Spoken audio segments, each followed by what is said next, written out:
अब यसको लागि अब अलिकति जानकारी छैन नि त हामीलाई त्यस्तो केही छैन भाइ होइन। अब त्यही हो अलिकति हामीले अस्ति 7 लाख लगाएको छ, 7 लाखमा 8,70,000को सामान यताउता गरेको छ होइन। अब अरू पैसा चाहिँ हामीलाई 2-2.5 लाखको सामान चाहिँ लिइहाल्नु पर्ने छ। अनि त्यस पछाडि भनेको चाहिँ मेरो 5 जना भाइहरू छ हेर्नु है, मसँग काम गर्ने भनेको सबै 20-21 वर्षको भाइहरू हो होइन। उनीहरूको चाहिँ भविष्य हेरिदिनु पर्यो हामीले।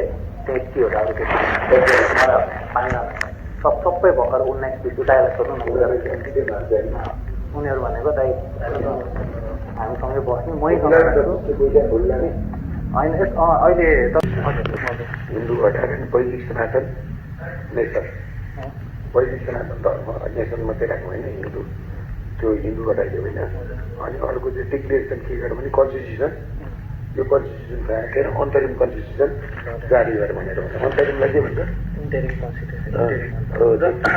अर्को चाहिँ हामीले life time support for martyrs family and life time employment for the people who are hurt during every revolution होइन। अर्को चाहिँ government staff salary should be more than 1 lakh so they don't have to involve themselves in corruption.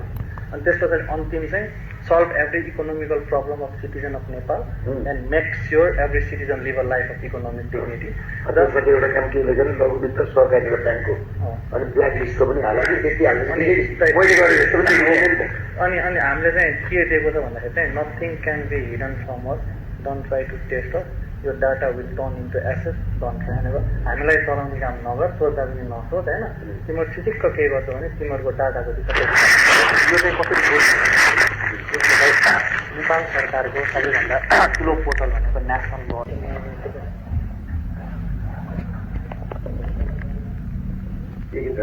Find the hidden killers of our brothers and sisters on September 8th. Find those culprits who burned our country on September 9th. Declare Nepal as Kirat बौद्ध poetic सनातन Hindu nation. त्योभन्दा माथि त्योभन्दा माथि चाहिँ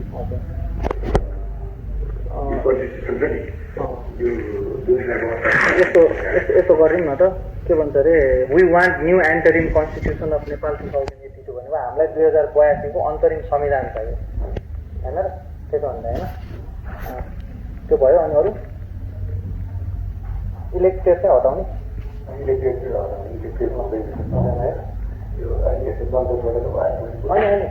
अर्को चाहिँ मैले राख्नु खोजेको चाहिँ लाइफ टाइम इम्प्रिजमेन्ट फर करप्सन। यो चाहिँ एउटा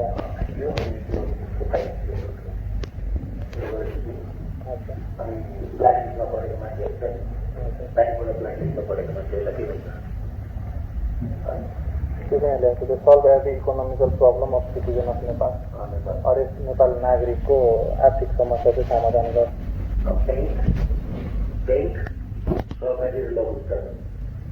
फाइनेन्सियल इन्स्टिट्युसनमा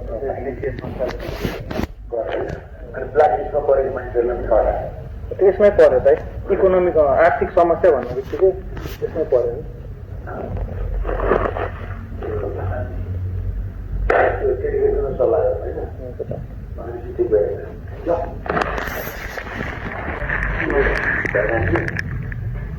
हामी चाहिँ अब हामीसँग अहिले 100वटा वेबसाइटको डाटा छ, सरकारी वेबसाइट 100वटा छ, ब्याङ्क 30वटा छ, अनि प्राइभेट कम्पनीहरू 30वटा छ। हाम्रो अहिले लिस्टमा चाहिँ 150वटाको चाहिँ हामी तयारी गर्ने चाहिँ यसको चाहिँ अब हामीलाई आवेदन सुरु गर्नुपर्छ होइन। जस्तो हामीले हिजो चाहिँ सुरुमा चाहिँ वेस्टर्न युनिभर्सिटीको हाल्नुको कारण के हो भन्दाखेरि वेस्टर्न युनिभर्सिटीको वेबसाइट बनाउने भनेको त्यहाँभित्रकै खोङ्खा साइबर सेक्युरिटी जानेका केटाहरूले जति स्रोत र साधन साइबर सेक्युरिटीमा वेस्टर्न युनिभर्सिटीसँग छ त्यति स्रोतको 20% स्रोत र साधन नेपाल सरकारसँग छैन भन्ने कुरा हामीले हिजो बुझ्यो। यो त्यसदेखि 1 घन्टा 45 मिनट हामीले वेस्टर्न युनिभर्सिटी फर्स्ट अट्याकमा हान्यो। अनि हामीले यता चाहिँ कृषि मन्त्रालयको चाहिँ हामीले 18 घन्टा पछि चाहिँ आफैले सोचेको थियौँ। अब गऱ्यो भने चाहिँ किन त्यो अतिथिकै पंगा लिने भनेर 18 घन्टा पछि सोचेको छ। अब हामीले एउटा प्लान गरौँ यिनी छन् हामीसँग जस्तो हामीले अहिले प्रायोरिटीमा राखेको होइन यो नेपाल.gov.np नेपालको 12 बजे एकैचोटि अपलोड हुन्छ।